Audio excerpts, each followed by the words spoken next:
எடப்பாடி ரொம்ப பயங்கர நாகரிகமா பிரச்சாரம் பண்ணாரா? செங்கோட்டையன் பேசுறியா? மக்கள் ரசிக்கிறாங்களாம் எடப்பாடியுடைய பிரச்சாரத்தை. அவர் லோக்கல் இஷ்யூஸை பேசுறத அப்படி பிடிச்சுக்கிறாங்களா? எது கலைஞர் சாவை பத்தி பேசுனது லோக்கல் இஷ்யூவா?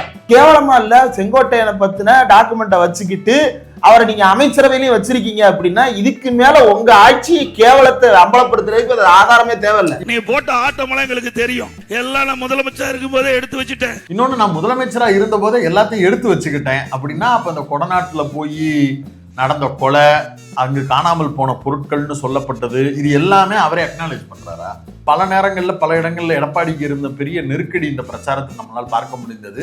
பாஜக காரங்க மறந்தும் கூட இங்க வந்து ஓட்டு கட்டக்கூடாது அப்படிங்கிறதுல ரொம்ப கான்சியஸா இருந்தாரு. ஏன்னா விழுகிற 10 ஓட்டு விழுகாம போயிடும் அப்படிங்கிற அந்த நெருக்கடியும் அதையும் மீறி மோடி ஒரே ஒருக்க வர்றேன்னு முயற்சி பண்ணாரு. ஸ்டாலின் ஸ்கோர் பண்ணாரு. விசிக மற்றும் தேமுதிக இடையே விரிசலை ஏற்படுத்த சில முயற்சிகள் மேற்கொள்ளப்பட்டன. அதை தாண்டி 2 பேருமே சேர்ந்து போய் இவங்க பானை சின்னத்துக்கும் அவரு முரசு சின்னத்துக்கும் ஓட்டு கேட்டு நான் எங்களுக்குள்ள ஒரு பிரச்சனையும் இல்லை, நாங்க நல்லா தாண்டா இருக்கோம் அப்படின்னு சொல்லிட்டு அவங்க ஃபைட்டை வந்து காம்ப்ரமைஸ் பண்ணி முடிச்சு விட்டாங்க. எழுச்சி தமிழர் அவர்களுடைய பிரச்சாரத்துல முக்கியமான மைல்கல் வந்து திருவிக நகரில் திமுக வேட்பாளரை ஆதரித்து பிரச்சாரம் செய்தது. அப்படியா பேசியிருந்தாங்க? ஆமா. பொற்கொடி ஆம்ஸ்ட்ராங்குக்கு அவங்க ஒரு வாய்ப்பு கொடுத்திருக்காங்கன்னா அதை நான் வரவேற்கிறேன், நல்லது அப்படின்னு தான் சொன்னாரு. பொற்கொடி வெற்றி பெற வேண்டும், பொற்கொடியினுடைய வெற்றிக்காக நான் காத்திருக்கிறேன் அப்படின்லாம் அவர் சொல்லல. ஏய், பிரச்சாரம் பண்ணாதாண்டா ஓய்வு எடுப்பாங்க, ஓய்வு எடுக்கிறதுக்காக பிரச்சாரம் பண்றாங்க இவங்க. அவர் கண்டினியூஸா 2 நாள் பிரச்சாரத்துக்கு வந்தது நேத்து இன்னைக்கு மட்டும்தான். ஆமா, இது தவிர்த்துட்டு வேற என்னைக்குமே அவர் கண்டினியூஸா 2 நாள் வரல. அந்த ஒரு நாள் வந்ததுக்கே ஒரே நாளில் இவ்வளவு இடமா? என்ன இவ்வளவு இடம்? ஒரு நாளைக்கு எவ்வளவு இடம், எவ்வளவு பாயிண்ட் நின்று பேசுவாங்கன்னு தெரியுமா? உதயநிதி பிரச்சார பாயிண்ட் செய்யூர்ல நான் பிரச்சாரத்துல எத்தனை பாயிண்ட் நின்று பேசுறேன் தெரியுமாடா?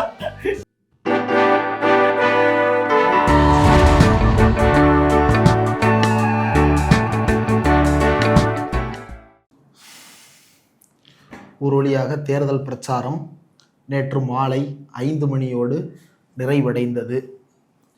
தேர்தல் கட்சிகள் சின்னத்தை காட்டி ஓட்டு கேட்டு போகக்கூடாது. மற்றபடி களத்தில் அவங்க என்னென்ன செஞ்சாங்க அப்படின்றத நம்ம பேசுறதுக்கு எந்த தடையும் கிடையாது. அந்தோனியார் கோயிலில் முட்டி போட்டு போய் தேர்தல் விதிமுறைகளை மீறுறதெல்லாம் வந்து தப்பு கிடையாது. நீங்கள் பாருங்களேன். ஆமாம், தேர்தல் ஆணையத்தின்படி தப்பு கிடையாதுல்ல. மோடி போய் விவேகானந்தர் பாறையில் உட்காந்து தியானம் பண்ணலாம், விஜய் போய் அந்தோனியார் ஆலயத்துல முட்டி போடலாம். அதுல நீ கேப் போட்டிருக்காங்க. நீ கேப் அது கில்லி படத்துக்கு வாங்கினது எடுத்து உள்ள வச்சிட்டாரு. அன்னைக்கு அந்த மசாலா பூரி கடையில விட்டுட்டு வந்துட்டாங்க போல. அதை மோடி பாத்துக்கிட்டாரு. காரப்பூரி மோடி வந்து வெஸ்ட் பெங்கால்ல சாப்பிட்டாரு. ஓகே, இவரு நீ கேப் போட்டு வந்தாரு. சரி சரி சரி. அது போக என்ன ஏதாவது டிராமா ஸ்டேஜிங் இருக்கும். அப்புறம் சில பத்திரிகையாளர்கள், மூத்த அரசியல் விமர்சகர்கள் எல்லாம் வந்து பேசினதை கவனிச்சுட்டு இருந்தேன். அதுல ஒரு மூத்த பத்திரிகையாளர் என்ன பேசிட்டு இருந்தாருன்னா, லோக்கல் இஷ்யூஸை வந்து ஸ்டாலினும் உதயநிதி ஸ்டாலினும் ஃபோக்கஸே பண்ணல. அப்படி பாக்குறச்சே எடப்பாடி பழனிசாமி விஜயும் வந்து லோக்கல் இஷ்யூஸை பேசுறாங்கோ.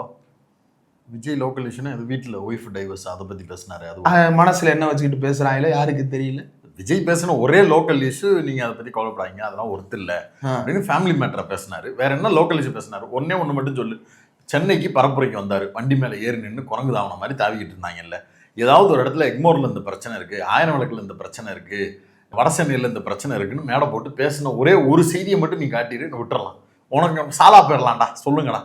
மக்கள் பிரச்சனைக்கு விஜய்க்கு என்ன நீ அதுக்கு எடப்பாடி பழனிசாமியை சொன்னாங்கன்னா கூட நான் புரிஞ்சுக்கிருவேன். ஒவ்வொரு ஏரியாலையும் போகும்போது எல்லாத்தையும் எடுத்து கையில வச்சிருக்கிறேன், எடுத்து வெளியில விட்டுருவேன் அப்படின்னு பேசினாரு, நான் புரிஞ்சுக்கிறேன். சரி, அதை தாண்டி அது ட்ரோல் மெட்டீரியல். அதை தாண்டி லோக்கல்ல போகும்போது ஒவ்வொரு பிரச்சனையும் சொன்னாரு. வந்து சொன்னாங்களா அப்படின்னு கேட்டாரு, அதெல்லாம் மறுக்கல. இவர் என்ன பேசினாருன்னு மட்டும் நீ சொல்லு. லோக்கல் இஷ்யூனா முதல்ல என்னன்னு நீ சொல்லு, எனக்கு அதை முதல்ல தெரிஞ்சுக்கிறேன். எடப்பாடி ரொம்ப பயங்கர நாகரிகமா பிரச்சாரம் பண்ணாரா? செங்கோட்டையன் பேசுறியா? நாங்கெல்லாம் வெளியில சொன்னோம்னா மக்கள் ரசிக்கிறாங்களாம் எடப்பாடியுடைய பிரச்சாரத்தை. அவர் லோக்கல் இஷ்யூஸை பேசுறத அப்படி பிடிச்சுக்கிறாங்களா? எது கலைஞர் சாவை பத்தி பேசுனது லோக்கல் இஷ்யூவா? செங்கோட்டையன் பத்தி பேசுனது என்ன? அதுக்கு நடிகை பேரை சொல்லி பேசுனது என்ன? எந்த நடிகை பேரை சொல்லி?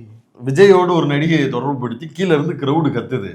அதுக்கு இவர் சொல்றாரு, நான் அந்த வீடியோவை கட் பண்ணி வேணா போட சொல்றேன். யார் போட்டோ வச்சிருக்காரு?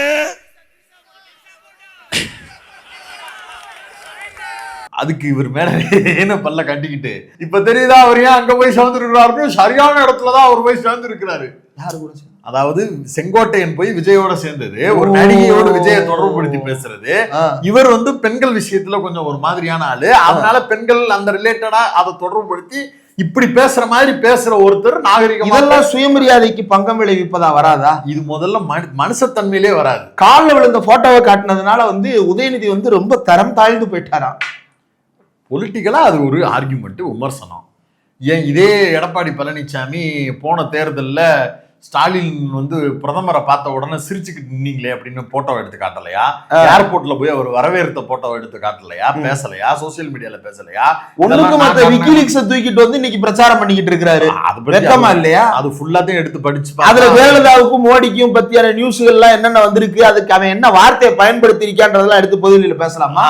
இன்னொன்னு அதை பத்தி விவாதிக்கணும்னு முடிவு பண்ணிட்டீங்கன்னா வாங்க, உங்க தரப்பும் விவாதிங்க, திமுக தரப்பும் விவாதிக்கட்டும், 2 பேரும் சபையில அடிச்சு காட்டுங்க. இல்லன்னா நீங்க சொன்ன அந்த செங்கோட்டையன் ஃபைல்ஸை லீக் பண்ணுங்க, அதை பத்தி பேசுவோம். அது ஏன்னா நீங்க தான் வச்சிருக்கேன்றீங்க. அது எப்படி எவ்வளவு கேவலமா இல்ல? செங்கோட்டையனை பத்தின டாக்குமெண்ட்டை வச்சுக்கிட்டு அவரை நீங்க அமைச்சரவையிலையும் வச்சிருக்கீங்க அப்படின்னா இதுக்கு மேல உங்க ஆட்சி கேவலத்தை அம்பலப்படுத்துறதுக்கு அது ஆதாரமே தேவையில்லை. நீ போட்ட ஆட்டமெல்லாம் எங்களுக்கு தெரியும்.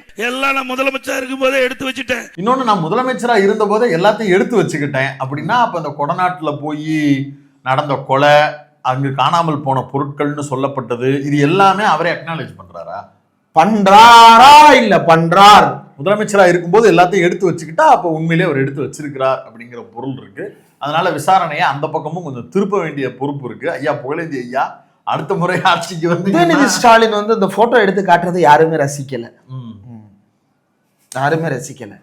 நீ பார்த்த, நீ அந்த கூட்டத்துல இருந்து எங்களுக்கு எரிச்சலா இருக்குல்ல. நாங்க காசு வாங்குற முதலாளியை பத்தி நீங்க அசிங்கமா பேசிக்கிட்டு இருந்தீங்க அப்படின்னா, திட்டிக்கிட்டு இருந்தீங்கன்னா எங்களுக்கு வருத்தமா இருக்குல்ல. நாங்க டிபெண்ட் பண்ணா தானே எங்களுக்கு காமனர் ஆயிரத்துல இருந்து காசு கொடுப்பாங்க. எந்த அமிர்த முத்து இது உதிர்த்ததுன்னு தெரியல. ஆனா உண்மையிலே சொல்ல போனா உதயநிதியினுடைய பிரச்சாரம் 2 வார்த்தைகளில் பெயர் கொண்டவர் மிகுந்த வரவேற்பை பெற்றிருந்ததுதான். கிரவுண்ட் ரியாலிட்டிங்கிறது அதுதான். இன்னொன்னு சொல்ல போனா பப்ளிக் மத்தியிலேயே அவர் வந்து அவருக்கே ஒரு கட்டத்துல போர் அடிச்சிருச்சு, ஒரே போட்டோவை திரும்ப திரும்ப காட்டுறோமோ அப்படின்றது. அதனாலேயே அவர் வந்து காட்டுறதை தவிர்த்தாரு. கிரவுடே வந்து காட்டு போட்டோ. எடப்பாடி வந்து சும்மா இருக்காம, நான் ஆமாங்க பெரியவங்க எங்க புரட்சி தலைவி அம்மா காலில் விழுந்தது தப்பா? நீங்க புரட்சி தலைவி காலில் விழுந்ததெல்லாம் யாரும் காட்டல, உங்க புரட்சி சின்னம்மா காலில் விழுந்ததை தான் காட்டினது. அவங்க பெரியவங்கன்னு ஒத்துக்குங்க. பெரியவங்க காலில் விழுகிறது நல்ல குடும்பத்துக்கு தெரியும். பெரியவங்க காலில் விழுகிறது என்னது புண்ணியமா அப்படின்னு சொன்னார்ல. என்ன இளவோ அது வாங்குறது நல்லதுன்னு நீங்கல்ல, அப்போ ஒத்துங்க. சசிகலா அம்மா வந்து பெரியவங்க, 2 பேருக்கு ஒரே வயசு தான். என்னமாவும் இருக்கட்டும், வயசுல மூத்தவங்களா இல்லாட்டினாலும் கூட அவங்க அனுபவத்துல மூத்தவங்க. அவங்க காலில் விழுந்ததுக்கு நான் பெருமைப்படுறேன்னு ஒத்துக்குங்க. ஒத்துக்கிட்டா போட்டாவுக்கு மரியாதை எல்லாம் போகும். ஒத்துக்குங்க, கட்சியை ஒப்படைச்சிருங்க. பெரியவங்க அவங்க கையிலேயே கட்சி இருக்கட்டும். நம்ம 10 தோல்வி பழனிசாமியா இருக்கிறோம், நல்லா செல்வ செழிப்பா வாழ்ந்துகிட்டு இருந்த ஒரு குடும்பம் அதிமுக. அந்த குடும்பத்தை நம்ம சதைச்சிட்டோம், திரும்பி அவங்களே வச்சு என்னமோ பண்ணிக்கிறோம், நம்ம ஒதுங்கி போங்க. ஆமா, அதை நோக்கி நகர்ந்திருக்கலாம். பட் ஆனா அது நடக்கல. பட் ஆனா அவருக்காக பேசக்கூடியவர்கள் நிறைய பேசிட்டு. ஆமா, அப்புறம் இன்னொருத்தர் வந்து ரொம்ப அருமையான ஒரு விஷயத்த சொல்லியிருக்கிறாரு. நம்ம நெல்சன் சேவியரை பார்த்து, ஏங்க உங்களுக்கு பொலிட்டிக்கல் கரிஷ்மானா என்னன்னு தெரியலன்னா நீங்க போய் படிச்சுட்டு வாங்க, என்னைய உசுரா வாங்காதீங்க அப்படின்னு சொல்லிட்டாரு. பொலிட்டிக்கல் கரிஷ்மாவை நீங்க முதல்ல தமிழ்ல சொல்லுங்க. இல்ல, பொலிட்டிக்கல் கரிஷ்மா இங்கிலீஷ்ல ஈஸியா இருக்கு சொல்லிட்டீங்க. கரிஷ்மா அதை அப்படியே தமிழ் படுத்தி சொல்லுங்க ப்ரோ. ஆமா, கரிஷ்மான ஈர்ப்பு சக்தின்னு வச்சுக்கலாம். அரசியல் ஈர்ப்பு சக்தி, அந்த அரசியல் என்னன்றதான் கேட்டார் நெல்சன். இல்ல, அத நீங்க வந்து சினிமா கரிஸ்மேட்டிக்னு சொன்னீங்கன்னா அக்செப்டபிள், யாருமே அதை கேள்வி கேட்க போறது இல்ல. பொலிட்டிக்கல்னு நீங்க சொன்ன உடனே அது என்ன பொலிட்டிக்கல்னு சொல்லுங்க. அப்புறம் என்ன பொலிட்டிக்கல்னு கேட்ட உடனே டிவைன் கரிஷ்மான்டாப்ல அது இன்னும் கூட நக்கீரன் பிரகாஷ் உள்ள சாக்காய் போய் பாக்குறாரு. எது கடவுளா அப்படின்ட்டு. ஆக்சுவலா வாய்ஸ் ஆஃப் காமனுடைய ஒரு அஜெண்டா வந்து அவர் வந்து ஒரு கல்ட்டா இருக்கணும், டிவோட்டீஸா இவங்க எல்லாரையும் மாத்தணும், அவருக்கு ஒரு புனித பிம்பம் கொடுக்கப்படணும் அப்படின்னு நிறைய விரும்பினாங்க. பட் ஆனா அந்த விருப்பத்தில் மண்ணள்ளி போட்டது அவருடைய சொந்த மனைவியே மண்ணள்ளி போட்டாங்க. இப்ப அவங்க அப்பா வாயை வச்சுக்கிட்டு சும்மா இல்லாம காசு கொடுத்து ஒரு இன்டர்வியூ கொடுக்குறேங்கிற பேர்ல ஒரு கருமத்தை வேற கக்கிட்டு போயிட்டாரு. அவரும் வந்து காப்பாத்துவாரு பையன்னு பார்த்து அவர் முட்டு கொடுக்கறதுக்கு வந்தாரு. வயசாயிருச்சு. உண்மையிலே எஸ்ஏசி அவர்கள் மீது ஒரு மதிப்போடு தான் சொல்லுகிறோம். வயசாயிருச்சு, ஓய்வெடுங்க. தேவையில்லாம வெளியில வந்து நீங்க உங்க பையனுக்கு உதவி பண்றதா நினைச்சு ஓத்திரத்தை அவருக்கு இழுத்து விட்டு போறீங்க. இப்ப யாராவது கேட்டாங்களா, எங்கேயாவது டிக்ளேர் பண்ண சொன்னாங்களா?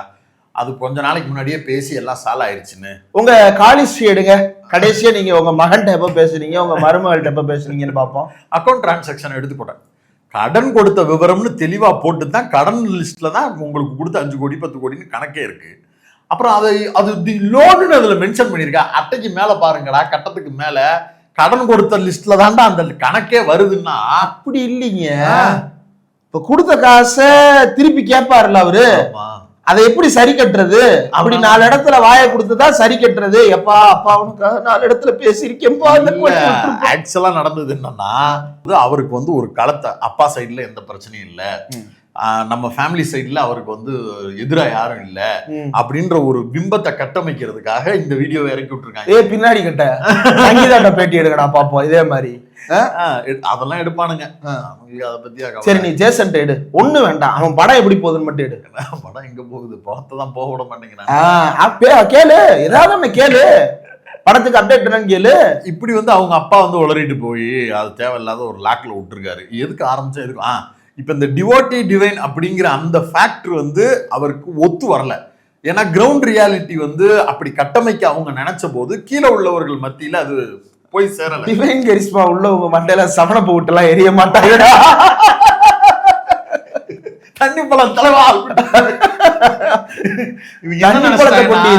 எம்ஜிஆருக்கு கீழே அருவாள் எடுத்து வீசி அதை எம்ஜிஆர் படத்தை பார்த்துட்டு இப்படி ரசிப்பாங்கல்ல, கீழே தியேட்டர்ல உட்காந்து பாக்குறவங்க, தலைவா கத்தி விழுந்துருச்சு இந்தாக்கு தலைவா அப்படின்னு கத்தி தூக்கி போவாங்க. வடிவேலு காமெடியில விட்டு நடந்ததா சொல்லுவாங்க. அது எம்ஜிஆருக்கு நடந்தது அப்படின்னா விஜய்க்கு அதுதான் சமண பாட்டுங்கிறான், அதுதான் தண்ணி பழங்கிறான். ஏன்னா அவர் அரவஸ்தான் நடிச்சாரு. கொக்கோ கோலா விளம்பரம். நண்பர்களே, நீங்க கொக்கோ கோலா கண்ணாடி பாட்டிலா வாங்கிக்கோங்க, அதுதான் வந்து அவர் நடிச்ச விளம்பரம். தூக்கி போட்டுறாங்கடா, மண்டை சதுந்துரும். அதுக்கப்புறம் திமுக சதிப்பாங்க, இது ஒரு பொழப்பா. ஆனா அவங்க தான் சோடா பாட்டில் விட்டுல அடிச்சிட்டு இருந்து விளையாண்டுட்டு இருக்காங்க. யாரு, திமுக காரங்களா? திமுக காரங்க மேல லியோனி அவர்கள் பேசிட்டு இருக்கும்போது ஒரு சோடா பாட்டில் வீசப்பட்டு அது உடஞ்சிருச்சு. அந்த இடத்துலயே லியோனி அவர்கள் அந்த பாட்டில் எடுத்து, டே ஆதவ அர்ஜுனா சதி செய்தியாடான்லாம் கேட்கல, டே விஜய் சதி செய்தியாடான்லாம் கேட்கல, அரசியல்னா என்னன்னு தெரிஞ்சுக்கணும். இப்படி போறவன் வர்றவன் உன்னை மாதிரி ஒரு லூசு பயலுக்கு இருக்காங்க, இப்படி அவனாவது பண்ணுவேன், அப்படி பண்ணிட்டான்னா அறான் அப்படின்ட்டு போயிட்டே இருப்பாங்க. அதுதான் பாலிடிக்ஸ். சும்மா எடுத்து வச்சுக்கிட்டு வீம்புக்குன்னு செய்யறவன் தான் அதை எடுத்து கண்டுபிடிச்சிட்டேன், இதுக்கு பின்னாடி ஒரு திமுக கைரேகை இருக்கு அப்படிங்கிறதெல்லாம் பேசுறேன்னா அதுதான் டிராமா. அது டிராமா கிடையாது, நடந்துருச்சு தள்ளி போடான்னு சொல்லிட்டு அனுப்பிட்டு போயிட்டே இருந்தாங்க. காந்தி எல்லாம் விடுதலை போராட்டத்துக்கு இப்போ தீண்டாமை சம்பந்தமா அவர் பேசிட்டாருன்றதுக்காக காந்தி மேலேயே மலத்தெல்லாம் விட்டு இருந்தாங்க. ஆமா, அதெல்லாம் தொடச்சு பார்த்து தான் காந்தி வேலை பார்த்தாரு, பெரியார் வேலை பார்த்தாரு, போட்டாங்க. அதையும் வச்சுதான் பாலிடிக்ஸ் பேசினாங்க. அதுக்காக உன் மேல அந்த அளவுக்குலாம் எதிராக நினைச்சுலாம் உன்னை யாரும் அடிக்கவே இல்லை, எதுவுமே பண்ணாம ஏன் நீ பயந்துக்கிட்டு உனக்கு நீயே செஞ்சுக்கிட்டு இந்த RSS பிஜேபி காரன் வீட்டுக்கு பெட்ரோல் பாம்பு அவனே அடிக்கிற மாதிரி நீ உனக்குள்ளேயே பாட்டில் வீசிக்கிட்டு. காந்தி பெரியார் மேல விட்டுருந்த மாதிரி உன் மேல விட்டெறிய மாட்டாங்க, ஏன்னா எரியப்பட போற பொருளே நீ. உன்னை தாண்டா எரியறாங்க, வளைச்சு வளைச்சு போய் கொண்டிருந்தது. வேறு பிரச்சாரத்தில் எடப்பாடி பழனிசாமியினுடைய பிரச்சாரத்தில் ஒரு விஷயம் உண்மையிலே பாராட்ட வேண்டிய ஒரு விஷயம், ஒரு தனி மனிதராக அந்த அதிமுக என்கிற முகத்துக்கு அவரை நம்பி யாருமே அவருக்காக வாக்கு கேட்க வரவில்லை என்கிற யதார்த்தத்தை புரிந்து கொண்டு தமிழ்நாடு முழுக்க பரவலாக எல்லா இடங்களுக்கும் தானே போக வேண்டிய நெருக்கடிக்கு அவர் தள்ள. நானும் மெல்டன் இன்னைக்கு கார்ல வந்துகிட்டு இருக்கும்போது ஒரு வண்டியை பார்த்தோம். எடப்பாடி தானா? ஒரு வண்டி காவி கலர்ல இருந்துச்சு, பிஜேபி வண்டின்னு தெரிஞ்சிருச்சு பார்க்கும் போதே. அதுல பெருசா மோடி படம் இருந்துச்சு, இந்த பக்கம் நயினார் படம், இந்த பக்கம் சின்னதா எடப்பாடி படம், சின்னதா நயினார் படம், நடுவுல ஒரு ஆள் படம் இருந்துச்சு. இல்லங்க யாருன்னே தெரியல. டக்குன்னு என்னடா இது, யாருக்குடா ஓட்டி கேட்டு போறாங்க, எதுக்குடா இந்த வண்டி இங்க சுத்திக்கிட்டு இருக்குன்னு மண்டை பிடிச்சிக்கிட்டு தேய்க்கும் போதுதான் பிறதாங்க வந்துச்சு. ஆமா, இப்பதானே ஒரு 3 மாசம் முன்னாடி தேசிய தலைவர்னு புதுசா ஒரு ஆளை தேர்ந்தெடுத்தாங்க, அவர் படம் போல எடப்பாடியை விட பெருசா போட்டிருக்காங்க. நான் கேண்டிடேட் நினைச்சு இந்த தொகுதியில இப்படி ஒரு இது 1000 விளக்கு வளர்மதி போட்டோவை போட்டாடா சுத்தணும், இவங்க யார் போட்டோவே போட்டு சுத்துறாங்க. அந்த தலைவர் யாருன்னு கமலாலயத்தில் இருக்கக்கூடியவர்களுக்கே தெரியாது, ஆனா அவர்களை போட்டுதான் விளம்பரப்படுத்திட்டு இருக்காங்க. இதெல்லாம் வச்சு இன்னொன்னு, பல நேரங்கள்ல பல இடங்கள்ல எடப்பாடிக்கு இருந்த பெரிய நெருக்கடி இந்த பிரச்சாரத்தில் நம்மளால் பார்க்க முடிந்தது. பாஜக காரங்க மறந்தும் கூட இங்க வந்து ஓட்டு கட்டக்கூடாது அப்படிங்கிறதுல ரொம்ப கான்சியஸா இருந்தாரு. ஏன்னா விழுகிற 10 ஓட்டு விழுகாம போயிடும் அப்படிங்கிற அந்த நெருக்கடியும் அதையும் மீறி மோடி ஒரே ஒருக்க வரேன்னு முயற்சி பண்ணாரு, ஸ்டாலின் ஸ்கோர் பண்ணிட்டாரு. அப்புறம் வந்தாரு, அதுவும் இருக்கிற இடம் தெரியாம போயிடுச்சு, செல்ஃப் எடுக்கல. அப்புறம் அமித்ஷா வந்து பார்த்தாரு, அதுவும் செல்ஃப் எடுக்கல. அது என்னன்னா, எடப்பாடி பழனிசாமியோட ஐடி விங்ல இருந்து செய்தி நிறுவனங்களுக்கு ஆலோசனையா, மோடி வர்றதுக்கு காசு பண்ணாதீங்க, டிபேட்ல எடுக்காதீங்க, என்னத்தாவது எடுத்துருங்க, வினையாகி போயிருது அப்படிங்கிற மாதிரி நெருக்கடியில் அவர் இருந்ததை நம்மால் புரிந்து கொள்ள முடிந்தது. அப்புறம் அவர் பேசிய பேச்சுக்கள் அப்படிங்கிறது வந்து ரொம்ப ஒரு மாதிரி என்ன சொல்லுவோம், அருவருக்கு தகுந்த முகம் சுளிக்கும் விதமான உரைகளாகத்தான் எடப்பாடி பேசிக்கொண்டு கேவலமான உரைகளாக இருந்தது. அதற்கு காரணத்தையும் நம்மளால புரிஞ்சுக்க முடியுது. டெஸ்பரேட் ஆயிட்டாரு அவர் வந்து. அவர் ஒரு பக்கம் திமுக தரப்புல உதயநிதி ஸ்டாலின் பிரச்சாரம் போறார், ஸ்டாலின் பிரச்சாரம் போகிறார், கனிமொழி அவர்கள் பிரச்சாரம் போகிறார்கள். அவர்கள் கூட்டணி கட்சியில் சேர்த்து கொண்ட நேற்று வந்து இணைந்து கொண்ட பிரேமலதா ஸ்கோர் பண்ணி பிரச்சாரம் செய்து கொண்டிருக்கிறார். கமலஹாசன் பிரச்சாரம் பண்ணுகிறார், பிரேமலதாவினுடைய மகன் ஒரு பக்கம் பிரச்சாரம் பண்ணுகிறார். ராமதாஸ் அவர்கள் திமுகவுக்கு ஓட்டு கேட்கலையே தவிர திமுகவுக்கு வெற்றி பெறுவதற்கு உண்டான வேலைகளை பார்த்து கொடுத்துக்கிட்டு இருக்கிறார். சின்னம்மா சசிகலா அவர்கள் அந்த வேலையை பார்த்து கொண்டிருக்கிறார். இப்படி எல்லாரும் அவங்களுக்காகவே வேலை பார்க்குறீங்களே, நான் மட்டும் தனியா இருக்கேன் பண்றீங்க. இதுல நம்ம சின்னையா இடையில ஏதோ ஒரு துரந்தர ரெடி ஒண்ண பார்த்திருக்கிறாரு, திமுக கரைக்கு முன்னாடியே கண்டுபிடிச்சு அனுப்பி விட்டாங்க. யாரு? ஹம்சாவை சின்னையா அனுப்புனாரா? சின்னையா வந்து உள்ளுக்குள்ளேயே ஆள் செட் பண்ற வேலை பார்த்திருக்கிறாப்ல திமுகவுக்குள்ளயா? உள்ள. ஓகே, தெரியாது எனக்கு, தெரிஞ்சுக்க விரும்பல. மில்டன் கிராமத்தான்னு ஒரு ஐடி இருக்கு, நீங்க அதுல போய் பாருங்க, நடிக்கிறாங்க. இல்ல 4 பேர் கூட அது ஒரு மேட்டரா கண்டுக்க மாட்டோம். அதை இவ்வளவு பெரிய சேனல்ல உட்காந்து என்னத்துக்கு பேசிக்கிட்டு இருந்தா வேற ஒண்ணு கண்டு.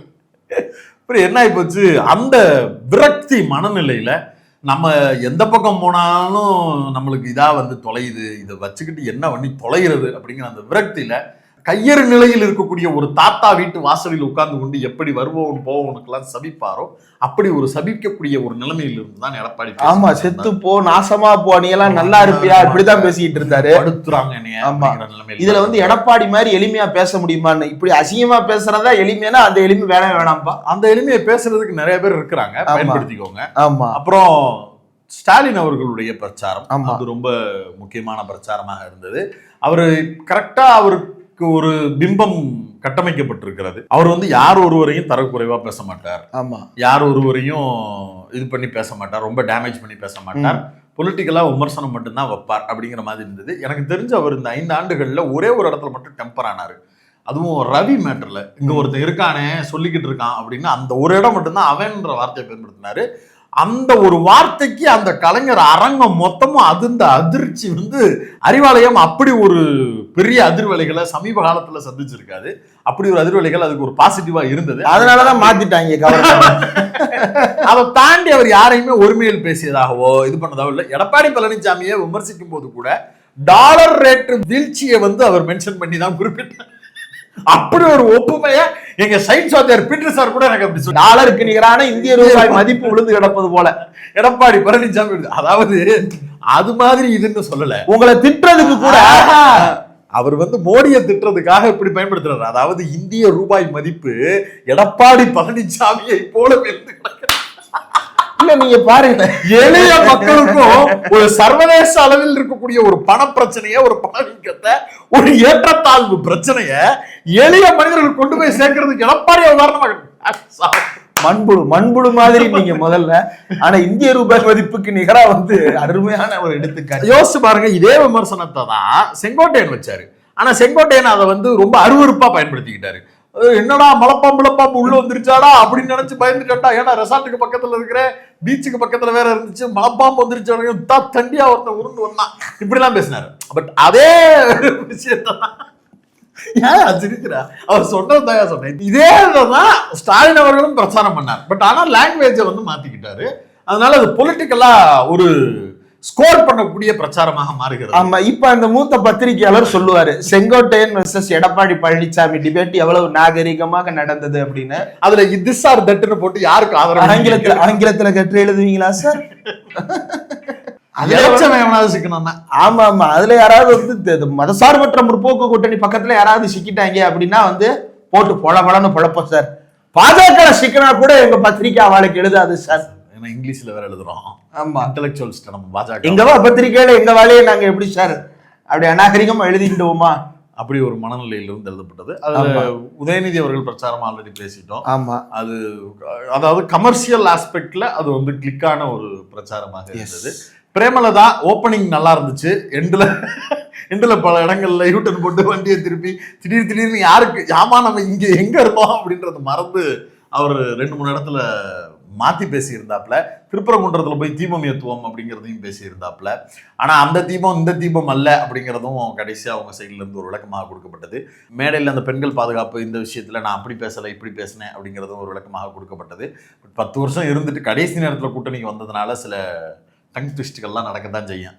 வேற வழி இல்லை. இப்போ செங்கோட்டையனால பாக்கெட்டில் இருக்கிற அம்மா போட்டாவை உடனடியாக எடுக்க முடியல. அது ஒரு நெருக்கடி தானே. ஆமா, எடப்பாடி பழனிசாமியால அந்த டேபிளுக்கு கீழே போனதை இப்போ வரைக்கும் மறக்க முடியல. அதிமுகல இருந்து வந்த பல பெருந்தலைவர் இப்போ பன்னீர்செல்வம் இருக்கிறாரு. அவர் ஒரு ஃப்ளோல டக்குன்னு மாண்புமிகு இதே தெய்வம் அப்படிதான் ஆரம்பிப்பாங்க. டக்குன்னு மாண்புமிகு முன்னாள் முதலமைச்சர் கலைஞர் அப்படிங்கிறது அவங்களுக்கு வராது. இமீடியட்டா அது ஏன்னா 40-50 வருஷமா அதையே சொல்லி வளர்ந்தவங்க. அந்த வித்தியாசத்தை பிரேமலதா அவருடைய பிரச்சாரத்தில் புரிந்து கொள்ள முடிந்தது. ஆனாலும் ஒரு ஸ்டார் ஸ்பீக்கரா தன்னுடைய பிரச்சாரத்தை அவர் மேற்கொண்டது வேற லெவல்ல பிரச்சாரம் பண்ணாங்க. தமிழ்நாடு முழுக்க சுற்றி சுழன்று அதுல திருமாவர்களுக்கும் பிரேமலதா அவர்களுக்கும் இடையில ஒரு முரண்பாட்டை கற்பிப்பதற்காக நிறைய முயற்சிகள் எடுக்கப்பட்டது. ஏன் அப்படின்னா வடக்கு தமிழ்நாட்டில் ஒரு பெரிய ஓட்டையை ஏற்படுத்த வேண்டும் அப்படின்றதுக்காக விசிக மற்றும் தேமுதிக இடையே விரிசலை ஏற்படுத்த சில முயற்சிகள் மேற்கொள்ளப்பட்டன. அதை தாண்டி 2 பேருமே சேர்ந்து போய் இவங்க பானை சின்னத்துக்கும் அவர் முரசு சின்னத்துக்கும் ஓட்டு கேட்டு நான் எங்களுக்குள்ள ஒரு பிரச்சனையும் இல்லை, நாங்க நல்லா தாண்டா இருக்கோம் அப்படின்னு சொல்லிட்டு அவங்க ஃபைட்டை காம்ப்ரமைஸ் பண்ணி முடிச்சு விட்டாங்க. ஆமா, அதுக்கு மேல இவருக்கு பிரச்சாரத்திற்கு அவங்களும் வந்தாங்க. அவங்க பகுதிகளுக்கு பிரச்சாரத்துக்கு எழுச்சி தமிழரும் போனார். ஆமா, கூடுதலாக எழுச்சி தமிழர் அவர்களுடைய பிரச்சாரத்துல முக்கியமான மைல்கல் திருவிக நகரில் திமுக வேட்பாளரை ஆதரித்து பிரச்சாரம் செய்தது. அப்படியா பேசியிருந்தாங்க? ஆமா, ஆரம்பத்துல அவர் ரொம்ப தெளிவா தான் சொன்னார். பொற்கொடி ஆம்ஸ்ட்ராங்குக்கு அவங்க ஒரு வாய்ப்பு கொடுத்திருக்காங்கன்னா அதை நான் வரவேற்கிறேன், நல்லது அப்படின்னு தான் சொன்னாரு.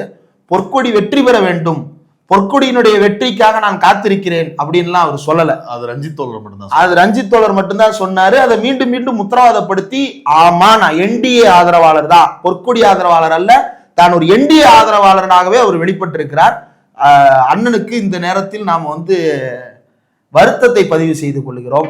இதை வருத்தத்தை தவிர வேற என்னத்தை வெளிப்படுத்துறதுன்னு தெரியல. நீங்க ஆதரிக்கிறது வெளிப்படையா பாஜக கூட்டணியை ஆதரிக்கிறீங்க. எப்படி இப்ப இந்தியா முழுக்க இதே மாதிரி தலித் மக்கள் பக்கம் நின்று அம்பேத்கருக்காக பேசுகிறேன்னு சொல்லிட்டு தேசிய ஜனநாயக கூட்டணிக்குள்ள போன எல்லாத்தையும் இதே மாதிரி எடுத்துக்கிறதா? அப்ப இது எல்லாம் நார்மலைஸ்டா? பாஜக திருட்டு கிடையாது, ஏன்னா தலித்துகளுக்கு வாய்ப்பு கொடுத்துட்டா பாஜக திருட்டு கிடையாது. எல்முருகன் ஆதரிச்சிடலாம். ஆமா, எல்முருகன் ஆதரிச்சிடலாம் பண்ணிடலாம். எல்முருகனுக்கு வரல. எல்முருகனுக்கு ஆதரவு வராது. சில வேறுபாடுகள் இருக்கு, நுட்பமான வேறுபாடுகள். நீங்க தப்பா எடுத்துக்கிட்டாலும் பரவாயில்ல, அது நெசன்றது ஊருக்கே தெரியும். என்னைக்கா ஒருத்தர் மணி கட்டத்தான் போறான், அந்த மணியை நாங்க கட்டினதா கூட நீங்க நினைச்சீங்க.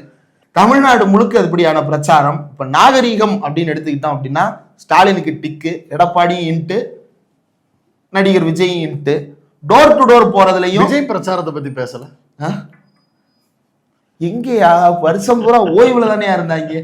ஏன் பிரச்சாரம் பண்ணாதான்டா ஓய்வு எடுப்பாங்க? ஓய்வு எடுக்கிறதுக்காக பிரச்சாரம் பண்றாங்க இவங்க. அவர் கண்டினியூஸா 2 நாள் பிரச்சாரத்துக்கு வந்தது நேத்து இன்னைக்கு மட்டும்தான். ஆமா, இது தவிர்த்துட்டு வேற என்னைக்குமே அவர் கண்டினியூஸா 2 நாள் வரல. ஒரு நாள் பிரச்சாரம்னா அந்த ஒரு நாள் வந்ததுக்கே ஒரே நாளில் இவ்வளவு இடமா? என்ன இவ்வளவு இடம்? ஒரு நாளைக்கு எவ்வளவு இடம், எவ்வளவு பாயிண்ட் நின்று பேசுவாங்கன்னு தெரியுமா? உதயநிதி பிரச்சார பயணத்தை செய்யூர்ல நான் பிரச்சாரத்துல எத்தனை பாயிண்ட் நின்று பேசுறேன் தெரியுமாடா? இப்படி ஒவ்வொரு ஏரியாலையும் பிரச்சாரம் பண்ணும்போது அங்கனைக்கு நின்று பேசுறதுக்கு தான்டா பேரே பிரச்சாரம். செய்யூர்ல நீங்க விசிக பொதுச் செயலாளர் சிந்தனை செல்வன் அளவுக்கு வேண்டாம், அவர் காலையில இருந்து பிரச்சாரம் பண்ணாரு. நான் சாயங்காலம் 6 மணிக்கு போனேன். நான் போனவனே 10 இடத்துல நின்று பேசிட்டு வந்திருக்கேன்.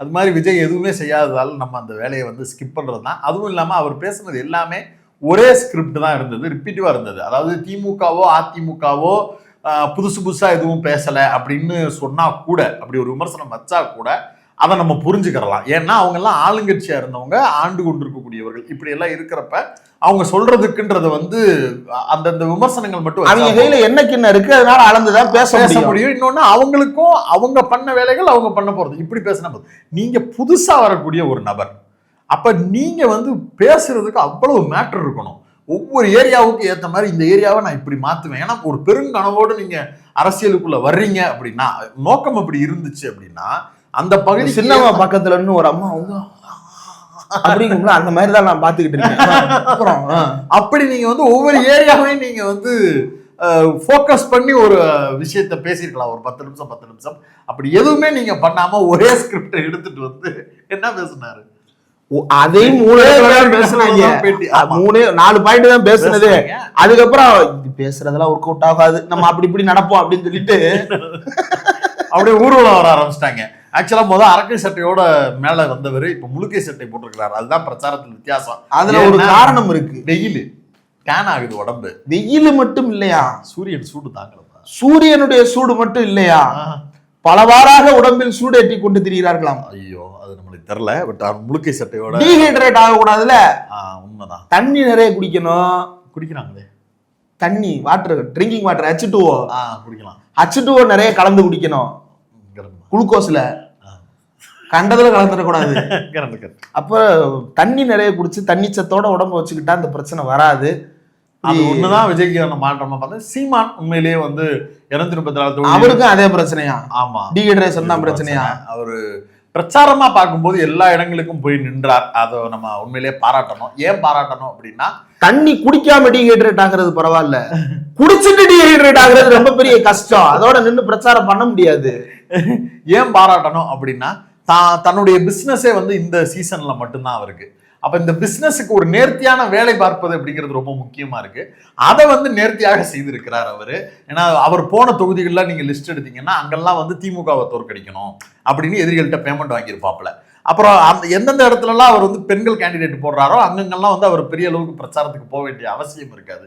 ஏன்னா அங்கெல்லாம் ஆல்ரெடி வீக்கான கேண்டிடேட்டை போட்டாச்சு, அதை நம்ம வேஸ்ட் பண்ண தேவையில்லை அப்படிங்கிறத அடிப்படையில் இப்படியாக அவரும் ஒரு பக்கம் பிரச்சாரம் என்கிற பெயரில் அவர் வாங்கிய பேமெண்ட்டுகளுக்கு அழகான விசுவாசமான வேலைகளை சிறப்பாக செய்து கொடுத்திருக்காங்க. ஆமா, இதுல உச்ச தலைவர்கள் அப்படின்னு எடுத்துக்கிட்டோம் அப்படின்னா, உச்சகட்ட தலைவர் பொதுச் செயலாளர் ரேஞ்சில் இருக்கிறவங்கல்ல தெரு தெருவா இறங்கி ரோடா நின்று ஓட்டி கேட்டது அப்படின்னா அது முதலமைச்சர் ஸ்டாலின் மட்டும்தான். அதுல எடப்பாடியும் அப்படி கேட்கல, விஜயும் அப்படி கேட்கல, சீமானு ஆளையே காணல. முதலமைச்சர் ஸ்டாலின் மட்டும்தான் பேருந்தாக நின்று பஸ் ஸ்டாண்டாக டீ கடையாக ஆட்டோல ஏறி பிரச்சாரம் பண்ணிருக்கிறாரு. இப்ப காலையில வாக்கிங் பிரச்சாரம் இவங்க சொல்லுவாங்க ஆட்டோலாம் முன்னாடியே சொல்லி வச்சிருவாங்க, அதுக்கேத்தாப்புலதான் ஏத்துவாங்கன்னு. அப்படியாவது ஒரு ஆட்டோல ஏறு பார்ப்போம். நாஞ்சில் சம்பத் சொன்னதுதாங்க, உன்னால சைக்கிள் அரப்பேட்டல் அடிச்சு காலை தூக்கி போட்டு ஏற முடியும். எதுக்கு அவரு வெட்டி போட்டா எதுக்கு அவர் அரப்படல் அடிச்சு காலை தூக்கி மேல போட்டு எடப்பாடி எதுக்கு ஏறணும்? ஆட்டோல ஏறட்டும், சேர் ஆட்டோல போட்டு. என்னங்க ஆனாரு நாஞ்சில் சம்பத்? எங்கெங்க அவர் மேல விகடன் ஒரு அலிகேஷன் எழுதி இருந்தாங்க. என்னன்னு? 1 லட்சம் ரூபாய் கேட்கிறாரு, 2 டன் ஏசி இருக்கிற ரூம்ல தான் தங்குவேங்கிறாரு, போக்குவரத்து ஃபிளைட் டிக்கெட் போட்டு கொடுக்கணுங்கிறாரு. ஐயா இதுல என்ன பிரச்சனை? அவரு ஒருத்த அதுக்கு ஏசி ரூம்ன்றது இயல்பா சாதாரணமா எல்லாருக்கும் இருக்கிறதுதான். ஏசி ரூம்னு சொன்னா அது இயல்பு. 2 ஏசி இருக்கிற ரூமுக்கு தான் நான் வருவேன் அப்படின்னு சொன்னா அது சொல்லணும்ன்றதுக்காக சொல்றது. அப்படிலாம் கேட்கவே மாட்டாரு. இங்க என்ட்ரி உட்கார்ந்தாலே நம்ம ஓவரா இருந்தா நம்ம குறைந்தான்னு சொல்லுவாரு. ஏங்க நான் போயிருக்கேன். ஆமா, எங்க அண்ணன் நாஞ்சில் சம்பத் அவர்களோட பட்டிமன்றத்திற்கு ஓசூர் போயிருக்கேன், சென்னையில அட்டன் பண்ணியிருக்கேன். அதுபோக பல்வேறு பட்டிமன்றங்களுக்கு அவர் அழைத்திருக்கிறாரு. ஆனா கடைசி நேரத்துல வெவ்வேறு காரணங்களால அந்த பட்டிமன்றம் நடக்க முடியாம போயிருக்கு. அது மட்டும் இல்லாம இளம் பேச்சாளர்கள் தேர்வு செய்யும் போது அவரோட பயணிச்சிருக்கேன். நான் எது மாதிரியான அறையில தங்குவனோ கிட்டத்தட்ட அதே அறை எனக்கு எதிர்த்த அறையில தான் அண்ணன் நாஞ்சில் சம்பத்து தங்கி இருக்கிறாரு. அவர் சென்னையில பட்டினப்பாக்கத்துல தங்கி இருந்த அறையை போய் பார்த்தாலே தெரியும் அவர் இவ்வளவு லக்ஸரி லைஃப் ஸ்டைல்ல கேட்கிறாரு. அவர் கடையில எல்லாம் சாப்பிடவே மாட்டாரு. அவருக்கு எல்லா இடத்துலயும் திமுக மதிமுக காரங்க இன்னமும் நட்போட இருக்கிறாங்க எங்க போனாலும். அதனாலதான் அவர் பேட்டிலே சொன்னாரு, அதனால எனக்கு மீன் குழம்பு கொடுக்க மாட்டாரு, போன் எடுக்க மாட்டாரு. ஏன்னா அவர் அப்படி பழகிட்டாரு. அப்படி எல்லாரோட அந்யோன்யமா சாப்பிட்டு பழகிட்டாரு. வீட்டுல இருந்தா சாப்பாடு வரும் அவருக்கு. ஆனா அவர் மீது இப்படி ஒரு அவதூறு இந்த தாவேக்காரங்க கற்பிக்க வேண்டிய அவசியம் என்ன? அது என்னன்னா அவனுங்களுக்கு அவரை என்கேஜ் பண்றதுக்கு துப்பு இல்ல, அறிவு இல்ல. அவர் வேலுநாச்சியார் அங்கலையம்மான்னு ஆரம்பிச்சாருன்னா அவர் 5-6 வருஷத்துக்கு தேவையான விஷயங்கள் எல்லாம் பேசுவாரு. இவங்களுக்கு அதை கேட்கற அளவுக்கு சென்ஸும் கிடையாது. இன்னொன்னு, ஒரு சிறந்த பேச்சாளரை நீங்க அழைக்கணும்னா அவருக்குரிய மரியாதைங்கிறது இயல்பாவே கொடுக்கணும். அது யதார்த்தம். ஒரு அரசியல் கட்சி அதை செய்யும். இந்த தற்கொலை கூட்டம் அதை செய்யறதுக்கு நோவெடுத்து போய் அவரை ஒதுக்கி அவர் எந்த சேனல்லையும் பேட்டி கொடுக்க கூடாது. அப்புறம் அவர் வாழ்வாதாரத்துக்கு என்னதான் பண்ணுவாரு சொல்லு? அவர் ஒரு பேட்டி கொடுக்குறாருன்னா அதுக்கு ஒரு தொகை வாங்குறாருன்னா அது அவர் பேசுறாரு, அதை வச்சு யூடியூப் சேனல் ரெவென்யூ பாக்குறாங்க, அதை கொடுக்கணும்னா கொடுத்தா ஆகணும். அதுல என்ன தப்பு இருக்கு? திமுக ஒரு கட்சி நிகழ்ச்சி, நீ ஒரு நிகழ்ச்சி நடத்துற மேடை போடுறேன்னா அவர் வெட்டியா உனக்காக பெட்ரோல் போட்டு அவர் இந்த வயசுல உனக்கு கிளம்பி நின்று மேடையில் ஏறி ஓசியில பேசிட்டு போகணுமா? அவர் உன்னைய மாதிரி எம்எல்ஏ வாங்குறது, அந்த லோக்கல்ல போய் வசூல் பண்ணி கொள்ளையடிச்சு சம்பாதிக்கிறது, உனக்கு சீட் வாங்கி தரேன்னு இன்னொருத்தர்கிட்ட காசு வாங்குறது, இப்படி ஏதாவது ஊழ வேலை பார்க்கறாங்க. ஏங்க நம்ம பேட்டிக்கு கூப்பிட்டாலே கேப் புக் பண்ணி தானங்க, ஆமா, கேப் செலவு காசு கொடுத்தானங்க. ஆமா, அவர் இந்த மாதிரி ஏதாவது சைடுல பிசினஸ் பண்றாருன்னு சொன்னா பரவாயில்ல, உன் கட்சி பேரை வச்சுக்கிட்டு சம்பாதிக்கிறாரு, அதனால சும்மா வந்து பேசி அவருக்கு வந்து வாழ்க்கையே வந்து பேசுவதுதான் பேசுவதுதான் பேசுவதுதான். அவருக்கு ஒரு காசு 1 லட்சம் ரூபாய் கொடு, என்ன கேடு உனக்கு? நீங்க அவருடைய டிராவல் அவரை விட்டு உங்க ஒண்ணனை கூப்பிடு, ஓசியில வந்து பேச சொல்லு. யார? விஜய். நாகேஷ் சம்பத் தான் காசு கேட்கிறாருல, விட்டுறா, உங்க ஒண்ணனை கூப்பிடுறா. 1 கோடியா? வருவாரா? ஒரு மாவட்டத்துக்கு வர்றதுக்கு 1 கோடி ரூபாய் டெபாசிட்டான் வருது இல்ல. விஜயும் நாகேஷ் சம்பத் அவர்களையுமே ஒரே மேடையில் நிப்பாட்டுறான். நான் 1 கோடி ரூபாய் விஜய்க்கு தர்றேன்டா, நாகேஷ் சம்பத்துக்கு கொடுக்க வேண்டிய அந்த 1 லட்சம் ரூபாய் எழுதுனீங்களா, அதை நீங்க கொடுங்கடா, 2 பேரும் விவாதிக்கட்டும்டா. திராவிட இயக்க அரசியல் தான்டா, தலைவன் தொண்டெல்லாம் ஒரு வாரமா வச்சிருந்தா, ஒன்னான்னு 2 பேரும் விவாதிக்கட்டும்டா, ஜெயிச்சிடட்டும்டா நாஞ்சில் சம்பத்தை விஜய். எனக்கு அந்த 1 கோடி வேணாம்டா, முன்னனே வச்சுக்கட்டும்டா. நாஞ்சில் சம்பத்தை கூப்பிடணும்னா அந்த அளவு வெயிட் இருக்கு, அவர் பேசுவாரு, அவர் கண்டென்ட்டை உள்வாங்கிக்கிற அளவுக்கு உனக்கு அறிவு இருக்காங்கிற கேள்வியில இருந்து பேசாத. அவரு பேசும்போது பின்னாடி இருந்து இடியாப்பம்னு கத்தி வேற பேசி அவரை மன உளைச்சல். இன்னொன்னு அவரே வந்து ஒரு கட்டத்துல டயர்ட் ஆயிடுவாரு. அதாவது மனுஷன்கிட்ட பேசலாம், மனுஷ உருவத்துல இருக்கக்கூடிய இந்த ஜென்மங்கள்ட்ட என்ன பேசுறதுன்னு வெறுத்து போய் தேர்தல் முடிஞ்சோன்னு வெளில வந்துருவாரு. இன்னொன்னு அவர் பேசுறதுக்கு 1 லட்சம் ரூபாய் கேட்கிறாரு. 1 லட்சம் ரூபாய் கேட்கட்டுமே, இப்ப என்ன அவர் என்ன வருஷம் பூரா பிரச்சாரம் பண்றாரா? இல்ல, தேர்தல் நேரத்துல பிரச்சாரம் பண்றாரு. ஒரு 15 நாள் போறாருன்னு வைப்போமே, 15 இடங்களுக்கு போறாரு, ஒரு இடத்துக்கு 1 லட்சம் கொடு, 15 லட்சம். திமுக இருந்த போது அவர் வருஷம் முழுக்க கூட்டம் பேசுவாரு. ஆமா, கலைஞர் பிறந்தநாள், அண்ணா பிறந்தநாள், பெரியார் பிறந்தநாள், முப்பெரும் விழா, அதுக்கப்புறம் வந்து முதலமைச்சர் ஸ்டாலின் அவர்கள் பிறந்தநாள், துணை முதலமைச்சர் உதயநிதி ஸ்டாலின் பிறந்தநாள், இது போக இந்திய எதிர்ப்பு ஈகியர் தின ஆர்ப்பாட்டம், அம்பேத்கர் பிறந்தநாள் விழா கூட்டம், இது போக தலைமை அறிவிக்கிற கண்டன கூட்டங்கள், ஆர்ப்பாட்டங்கள், தெருமுனை கூட்டங்கள், பரப்புரை கூட்டங்கள்னு 365 நாள் ஏதாவது ஒரு வகையில அவர் எங்கேஜா இருப்பாரு. சரி, அதுக்கு முன்னாடி அதிமுக இருந்தாரு, அங்கேயும் அதேதான், அங்கேயும் தொடர்ந்து அவர் நிகழ்ச்சிகள் இருந்துகிட்டே இருப்பாரு. அப்ப வந்து நிகழ்ச்சிக்கான தொகை கம்மியா இருந்தாலும் அது ஒரு பிரச்சனையா இருக்காது, ஏன்னா வருஷம் பூரா நிகழ்ச்சிகள் இருக்கும், வேற எந்த வருமானமும் கிடையாது. அவர் அதை வச்சுதான் வந்து தன்னுடைய மகனுக்கான மருத்துவ கல்வி செலவு முதற்கொண்டு அவர் வந்து கட்டிக்கிட்டு இருக்கிறாருன்றது தெரியும். அப்ப நீ வந்து ஒரு கூட்டத்துக்கு 1 ரூபா கூட ஸ்பெண்ட் பண்ண மாட்டே அப்படின்னா நீ எத்தனை பேருக்கு எத்தனை ஆயிரக்கணக்கில் கொட்டி அழுகிறன்றது ஊருக்கே தெரியும். எங்களுக்கு அதெல்லாம் தேவையில்லை. நான் வந்து நின்று தளபதி வாழ்க, விஜய் வாழ்க, ஃபி ஃபி ஃபி அப்படின்னு விசில் அடிக்கிறது, அப்படி ஏதாவது சவுண்டு கொடுக்கறது, இப்படி ஆள் மட்டும் எனக்கு போதும் அப்படின்னு நினைச்சு நீ கூப்பிடணும்னா ஆதவர்ஜுனாவை வேணா கூப்பிட்டுக்க.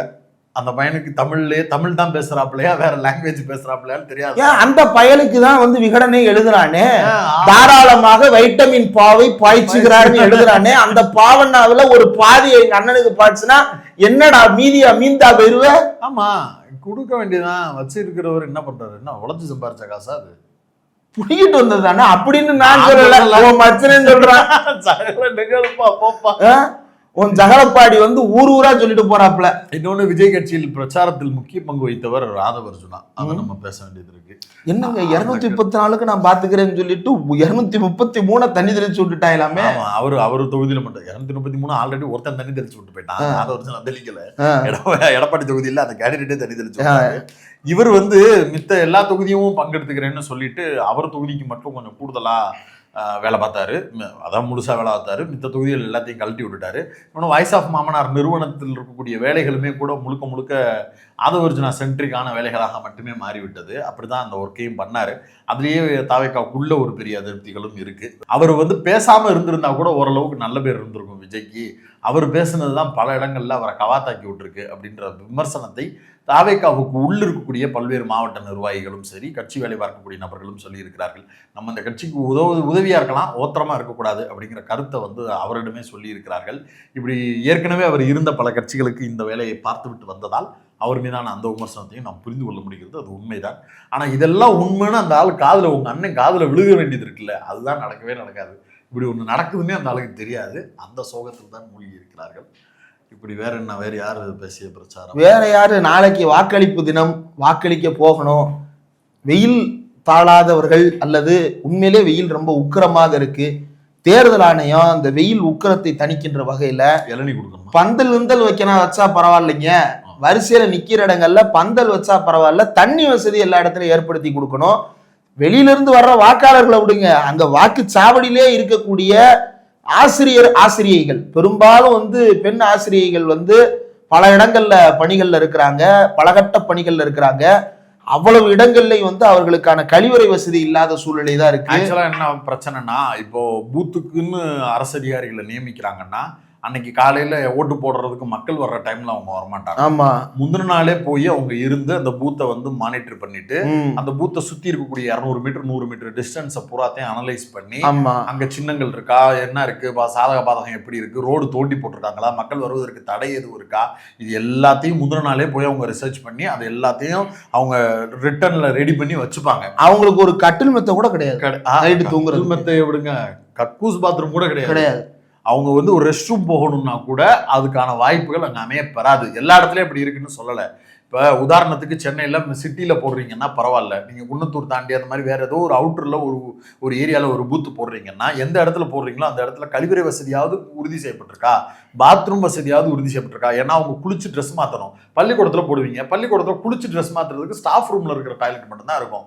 அதுவும் ஒரு டாய்லெட் இருக்கும். ஒரு பூத்துக்கு 7-8 ஸ்டாஃப் இருப்பாங்க, போலிங் ஆஃபீஸர்ஸ்ல இருந்து. ஒரு ஸ்கூல்ல வந்து 4-5 பூத் இருக்கும், ஒவ்வொரு பூத்துக்கும் 7-7 பேர். நீ 7-7 பேருன்னா 35 பேர் இருப்பாங்க ஒரு ஸ்கூலுக்கு. 35 பேருக்கு ஸ்டாஃப் ரூம்ல இருக்கிற ஒரு டாய்லெட்டை பயன்படுத்துங்கன்னா முடியுமா? அதுவும் மதுரையில சென்ட் ஜோசப் அங்கேயே தூங்கி இருந்துச்சு, சென்ட் ஜோசப் சென்ட் மேரிஸ் மாதிரியான ஸ்கூல்ல பூத் இருந்துச்சுன்னா சாத்தியம்ப்பா. இளங்கோ ஸ்கூலு கோரிப்பாளையம் சாத்தியம்ப்பா. அதை தாண்டி ஆணையூர் கவர்மெண்ட் ஸ்கூல்ல பூத்து 4 பூத் இருக்குன்னு வச்சுக்க, அங்க ரெஸ்ட் ரூம் என்ன இருக்கு? குழந்தைகள் சிறுநீர் கழிப்பதற்குன்னு இருக்கக்கூடிய டாய்லெட்ஸ் இருக்கும், அதுவும் ஓப்பன்ல இருக்கும். இப்ப லேடிஸ் எல்லாத்துக்கும் அவங்களுக்கு என்ன ப்ரொவைட் பண்றோம், ஆண்களுக்கு என்ன ப்ரொவைட் பண்றோம்? இப்ப எதுவுமே இல்லாம அத்வான காட்டுக்குள்ள அவங்கள போட்டுட்டோம் அப்படின்னா அவர்களுக்கு தேவையான ஃபெசிலிட்டிஸை குறைந்தபட்சம் கேட்டா என்ன சொல்லுவாங்க, நாங்க ஓரளவுக்கு அந்த மாவட்டத்திற்கு உட்பட்ட பகுதிகளில் தான் போடுறோம் அப்படின்னு சொல்லுவாங்க. நான் ஒரு உதாரணம் சொல்றேன். இப்ப சென்னைக்கு பக்கத்துல தான் அப்படின்னு சொல்லிட்டு சாலிகிராமத்துல இருக்கிற ஒருத்தரை திருவள்ளூர் தாண்டி இருக்கக்கூடிய ஒரு கிராமத்துல போடுறாங்கன்னு வச்சுப்போம். அந்த கிராமத்துல வந்து எங்க போய் தங்குறது, ரூம் இருக்காது, ஒண்ணும் இருக்காது. அவங்க கொடுக்குற இடத்துல தான் தங்கணும்னு முடிவு எப்படி போவாங்க? அதுவே பிரச்சனை. எல்லாம் என்ன சொல்லுவாங்க, காலையில வெள்ளன போலாம்ல, இல்ல அதான் உங்களுக்கு 500 ரூபா 1000 ரூபாய் கொடுப்பாங்கல்ல, அதுல நீங்க போக வேண்டியதானே. கேப் சார்ஜ் எவ்வளவு ஆகும் தெரியுமா? சாலிகிராமத்துல இருந்து தேனாம்பேட்டை போறதுக்கே 350 ரூபாய்க்கு குறையாம வரமாட்டாங்க யாரும். இப்போ அவங்கள எப்படி நீங்க இல்லை பஸ்ஸில் போ அப்படின்னா அவங்க போய் வேலை பார்க்கணும்பா. இங்க இருந்து கவர்மெண்ட் பஸ்ல போகலாம், தாராளமா போகலாம். போய் பொறுமையா 10 மணிக்கு டியூட்டி ஆரம்பிச்சா ஓகேவா? அவங்கள முன்கூட்டியே போறோம் அப்படின்னா தங்க வைப்பது, அவர்களுக்கான உணவுகளை உறுதிப்படுத்துவது. யார் அந்த வேலையை கடைசி நேரத்துல கையில் எடுத்துட வேண்டிய ஆயிருது அப்படின்னா அந்த உள்ளாட்சி பிரதிநிதிகள் இருப்பாங்கல்ல, வேற வழி இல்லாம அவங்க வந்து அந்த பொறுப்பை கையில் எடுத்துக்கிட்டு ஏதாவது அந்த ஏற்பாடுகளை செஞ்சு கொடுத்து இது பண்ண வேண்டியதா இருக்கு.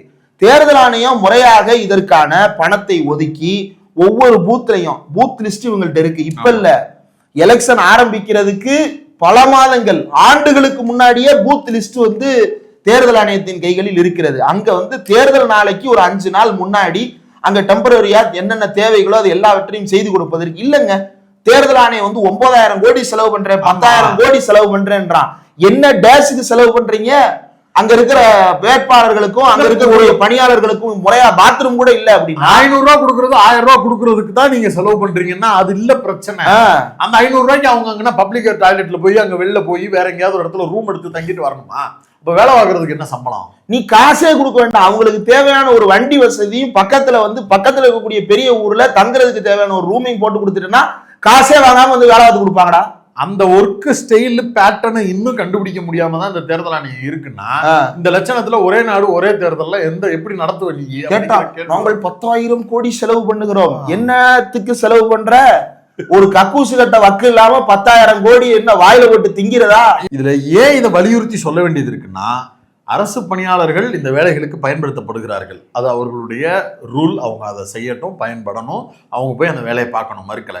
இந்த மாதிரியான ஃபெசிலிட்டிஸ் எதுவுமே செய்யாம அவங்கள அழைப்பதன் மூலமா ஒரு கட்டத்துல அவங்களுடைய விருப்ப தேர்வுக்கு இது உடன்படாது.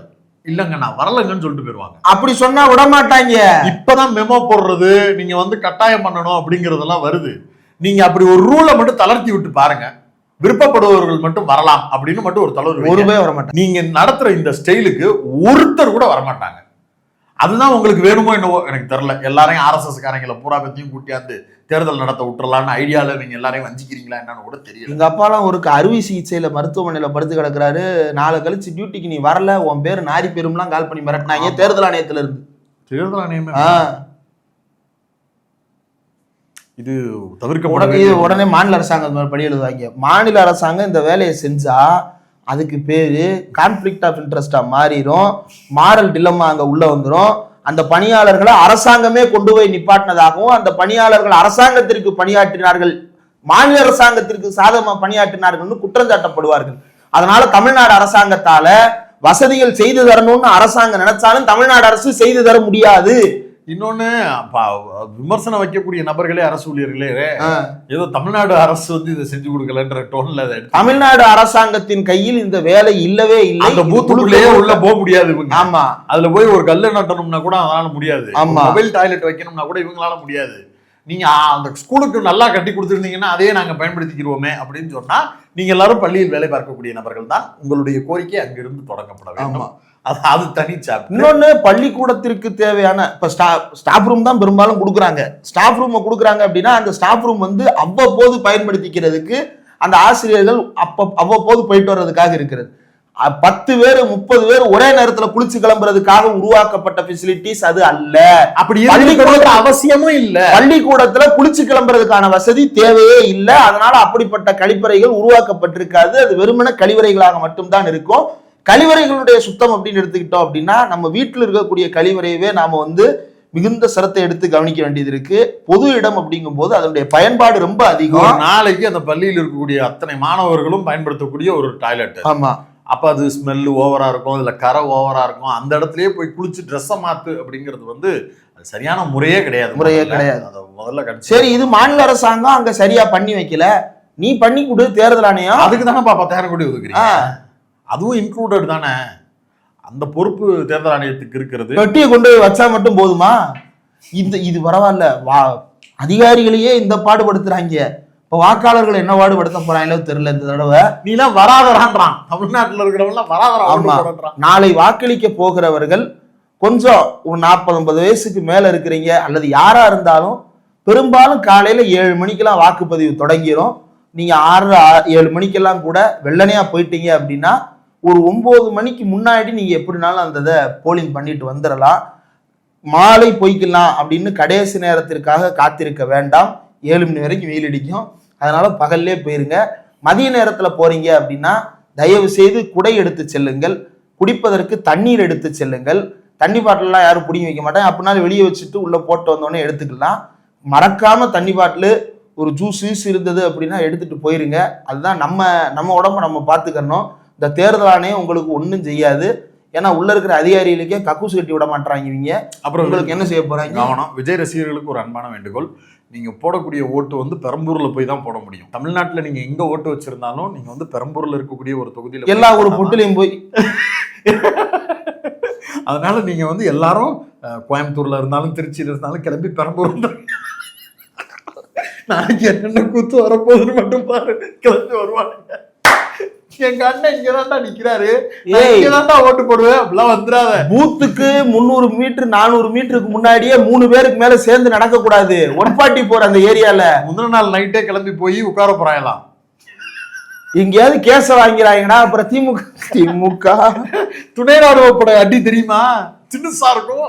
அவங்க கேண்டிடேட்னு கூட பார்க்க மாட்டாங்க. அப்பாவே வந்து எப்படி தூக்கி போட்டாங்க. ஆமா, அது ரொம்ப மோசமானவங்க. அப்புறம் இன்னொன்னு, அப்புறம் இந்த புக் மை ஷோல வந்து மோசமானவங்கன்னா அதுக்காக அவங்க அப்படி அனுப்பப்பட்டிருக்கிறாங்க. இப்படிதான் நீ நடந்துக்கணும்னு அவங்க கற்பிக்கப்பட்டிருக்காங்க. அவனும் நம்மள மாதிரி சாமானியம் தான். புக் மை ஷோல வந்து சாயந்தரம் 6 மணிக்கு மேல விஜய்க்கு ஓட்டு போடலாம் அப்படிங்கிற ஒரு ஃபெசிலிட்டி வேற இருக்கான். அதனால நீங்க காலையில பூத்துக்குலாம் வர வேண்டாம், ஈவினிங் 6 மணிக்கு. ஃபூல், உங்களை நாங்க கலாய்க்கிறோம். நீங்க போய் இதை கட் பண்ணி தேர்தல் ஆணையத்திட்ட பாத்தீங்களா விஜயகாந்த் தப்பா வழி நடத்துறாங்கன்னு? உங்களை அப்படியே நாங்க தப்பா வழி நடத்தி அறுத்து தள்ளிட்டாலும் கிளு. நீ என்னைக்கு சரியா வழி நடத்தப்பட்டிருக்கான்னு யோசி. இந்த 3 வருஷத்துல உங்க உன்னை தப்பா தான் வழி நடத்திட்டு இருக்க. அதனால உனக்கு இது பழக்கம் ஆயிரும். ஒழுங்கா பூத் எதுன்னு பார்த்து, பாக நம்பர் பார்த்து, ஸ்லீப் எடுத்துட்டு போய் ஓட்டு போட வரணும். அங்க போகும்போது இந்த மப்ளர் கட்டிட்டு போறது, வாயில விசில் வைக்கிறது, உள்ள போய் வீடியோ எடுத்து போடுறது, இந்த குரங்கு சட்டையெல்லாம் பார்க்க கூடாது. ஆதவர்ஜுனா சொன்னாருங்கிறத நம்பி பூத் ஏஜென்ட் போய் செல்போனோட உள்ள போக முடியாது.